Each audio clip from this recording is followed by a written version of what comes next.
घर यजीद होता, खुदा की घर में अज़ान न होता, नबी की सुन्नत आया न करता, खुदा के घर में अज़ान न होता, नबी की सुन्नत आया न करता।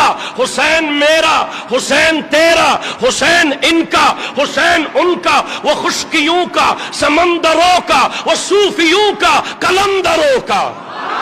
हमारे पास अंजुमन है, हमारे पास जामिया है, हमारे पास गौसिया कमेटी है, हमारे पास दावतुल खैर है, हमारे पास शरीयत भी है, तरीकत भी है, और हमारे पीर ऐसा पीर है जो श्रीकोट में बैठकर बांग्लादेश को देखता है। পুরো দুনিয়ার নিয়ম হলো হেলমেট দিয়ে মাথা বাঁচানো। কথা বলেন না, ঠিক কিনা? হেলমেট, যারা বাইক চালায় হেলমেট দেয়, যারা বিভিন্ন রিস্কি কোনো মিশনে যায় মাথায় হেলমেট দেয়, মাথা বাঁচায়। পুরো দুনিয়া চায় যে মাথাটা বাঁচুক। লাঠি আসলে হাত দিয়ে দেয়, ছুরি আসলে হাত দিয়ে দেয়, ঠিক কিনা বলেন না? দুনিয়ার নিয়ম হলো মাথা বাঁচানো, আর ইমাম হোসেনের নিয়ম হলো মাথা দিয়ে হাত বাঁচানো।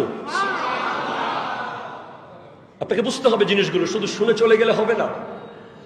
হাতের অনেক মূল্য, বিশেষ করে এই মজলিসে যারা আছেন তাদের হাতের অনেক মূল্য। কারণ এই হাতগুলো হয়তো সৈয়দ আহমদ শাহ সিরিকুটির হাতে লেগেছে, অথবা সৈয়দ মোহাম্মদ তৈয়ব শাহ কিবলার হাতে লেগেছে, অথবা সৈয়দ মোহাম্মদ তহের শাহ সাহেব কিবলার হাতে লেগেছে, অথবা পীর বাঙ্গাল সাবের শাহ কিবলার হাতে লেগেছে। তো ওখানে লাগা মানে ইমাম হুসাইন রাদিয়াল্লাহু তাআলা আনহুর আওলাদের হাতে লাগা।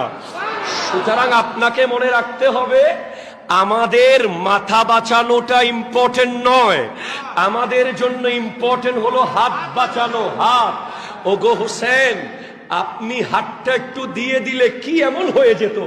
বলে আমরা তো 10 টাকা পেলে হাত এদিকে দিই, 20 টাকা পেলে ওই দিকে দিয়ে দিই, কিছুক্ষণ খারেজিয়তের দিকে, কিছুক্ষণ শিয়াইয়তের দিকে, কিছুক্ষণ ক্ষমতার লোভে ওই দিকে, কিছুক্ষণ চেয়ারের লোভে এই দিকে।